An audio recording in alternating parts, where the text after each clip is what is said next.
and the playoffs are still a possibility. You got to beat the struggling New York Jets. That's the credo this week for the Tennessee Titans. Hey, how are you, folks? Jason Horwitz, NFL.com's Pat Kerwin. Jason. Breaking it all down here in Week 16 on the NFL Previews presented by Comcast with the Jets going to Tennessee. And, Pat, take a look at the AFC playoff picture because nothing is guaranteed for Tennessee or Pittsburgh this week for a win. Now, we know if Cleveland wins, the Browns are in the postseason because it would be an AFC game. They would clinch a playoff spot. But if Pittsburgh wins and Tennessee wins, there is still that one spot left up in the air. So Tennessee has to come out and beat the Jets. How do they do it? Well, when I talked to Jeff Fisher today about it, a couple of things are going to go on that are going to help them win this football game. Number one, Albert Haynesworth's going to play. He's in pretty good shape right now. Didn't play a lot last week, so Jeff feels comfortable that he's going to be out there. As soon as that guy's on the football field, you're in a four-man rush environment. They don't have to blitz anybody, and so that's the first step to it. Kyle Vandenbosch makes the Pro Bowl. He's rushing against DeBrickashaw Ferguson. I think he's going to have a big day against the young kid. He understands exactly how to rush him. Look for a lot of bull rushes from this guy, and then look for him to twist off that and come underneath. They know Chad Pennington's going to be at quarterback. They're going to make him have to throw the ball deep. You're going to see him squatting in a lot of under coverage. You want to beat us, throw the ball down the field. That's how they're going to try to do this. The other part to this, we'll get back to Chad Pennington in a sec, but for the Titans offense, do you just hand it off every single time because you're facing the 30th ranked rush defense? Yeah, you're not facing a very good run defense. Now, one of the things Jeff said to me I found really interesting, he was talking about their defense, and he calls it...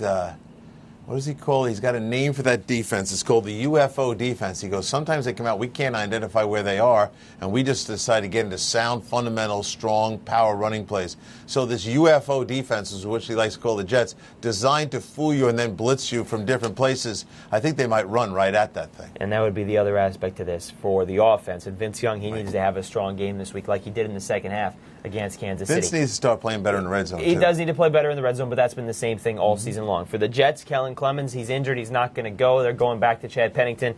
Are these the last two games we see Chad Pennington in a Jets uniform? It might be. I think Jeff Fisher felt the same way I did when I posed this question to him.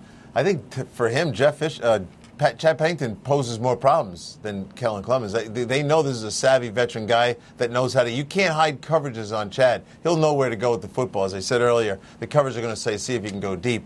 But so Pennington creates some problems. If he plays well for the next 2 weeks, I don't think he's going to play well enough to get his job back.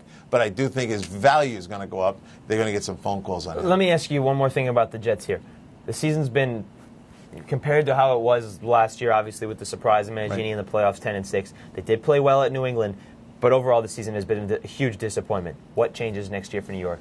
Well, they got to look at a couple things, how they're playing their defense. They tried to play this 34 defense. Their personnel doesn't really fit it. The inside linebackers without Vilma look like they do. They got a situation at nose tackle. Don't think that he's the right player, although they defend him. They have to defend him. He's their only player. They need to get better up in the front seven. There's no doubt about it. They need better outside linebackers. The great 3-4 teams in this league have guys like Sean Merriman, DeMarcus Ware, Mike Vrabel. They come off the edge and they get double-digit sacks. Where are those guys? They don't exist. They're getting better in the secondary, like Darrell Reeves. Thinks he's going to be a good player in time.